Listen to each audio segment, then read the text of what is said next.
Well, time to cover the Stormcloak and Imperial Civil War quest lines.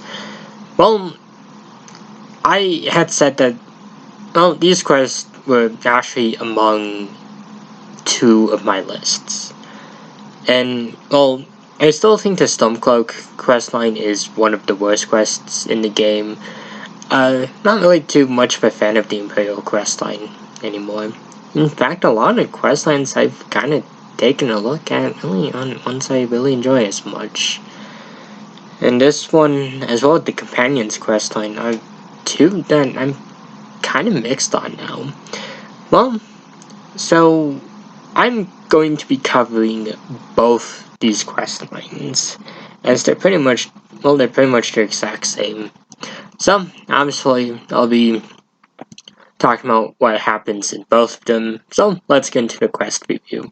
And do keep in mind that this does contain spoilers for, a few parts of Skyrim. So, honestly, we're kind of introduced to the Civil War quest line pretty much at the start of the game, when we're captured along with, two Stormcloaks and look here. And honestly, we can decide what side to join. Obviously, if we join the Imperials, we of course take Skyrim back from the Rebels, and vice versa if you join the Stormcloaks. Now, if you join the Stormcloaks, pretty much Markarth, Solitude, Brightland, and Morthal pretty much become under Stormcloak control, while Windhelm, Winterhold, Dawnstar, and Riften pretty much get under Imperial control. Pretty much, when we join these quests, they literally just send us to do some grunt work like kill an Ice Wraith or clear out a bandit fort. Then we get sent to get the Jagged Crown. Of course, once the Jagged Crown is in the possession of our superior, the battle for Brightland starts. And of course, this kind of decides what ruler Skyrim has. If you side with the Imperials, this pretty much begins the reunification of Skyrim away from Ulfric's clutches. Now, if you work with Ulfric, that pretty much allows him to extend his grasp of Skyrim to other holds, potentially making him the High King in the future. Honestly, once the Battle of Brightland is over, this quest really loses steam. Really, the rest of it is just go here, go get this hold, just go fight in this fort, and then this hold is yours. And apparently, this wasn't supposed to be the case. Apparently, the Civil War questline was actually supposed to be a lot longer, as you would literally take over various villages, holds in Skyrim, but apparently that got cut down for some reason. And that's pretty much like the rest of the questline. You're just taking over any hold that the opposite side controls until the Battle for Solitude or Windhelm, where you pretty much attack both the holds. So the Battle for Solitude is where you join the Stormcloaks and you pretty much execute Tullius and force Jarl Eastlif to obey Ulfric's rule. Well, the Battle for Windhelm basically has you shove a giant Daedric boot upside Ulfric and take over Windhelm.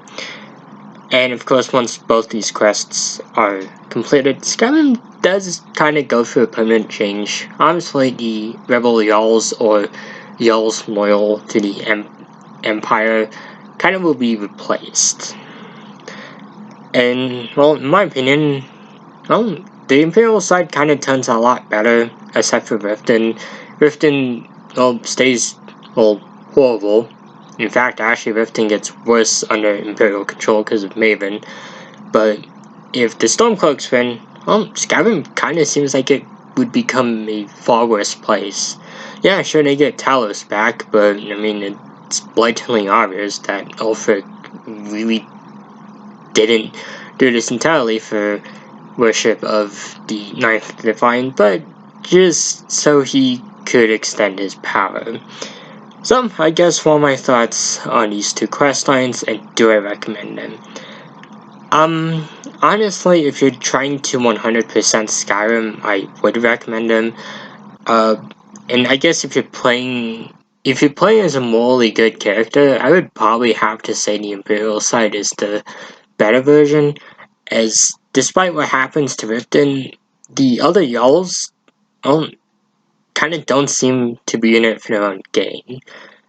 A lot of the Stormcloak Jarls, are kind of douches, if I'm being honest. Like, Ulfric is the real-life equivalent of a certain politician that America had as its president, as Ulfric is, well, heavily racist towards anyone who isn't a Nord. The Jarl of Winterhold literally thinks that Dark Elves are planning something and distrusts the college. And, of course, Jarl Skald, the Elder, literally threatens to execute 2 people if he sees him saying letters to Tullius. He literally thinks this one guy is a traitor because he still wears his previous armor. Of course, the Imperial side isn't all that better either, because hey, Maven is a criminal in league with the Thieves Guild and Dark Brotherhood, and if she becomes Jarl of Riften, well, Riften becomes even worse. And of course, the Jarl of Markarth, well, he basically doesn't have control of his hold. In fact, the Silverbloods do, and if the Silverbloods become, well, if one of the Silverbloods become Jarl of Markarth, well, Markarth kind of becomes a little worse. I don't know about Morthal. But of course, I am planning a video kind of discussing the aftermath of the Civil War. But yeah, as for my opinions, it's a quest I mixed on. Not my favorite, but not one I always hesitate to do. It's just one I normally save for last. But that's really all I have for today. So, goodbye, and see you next time.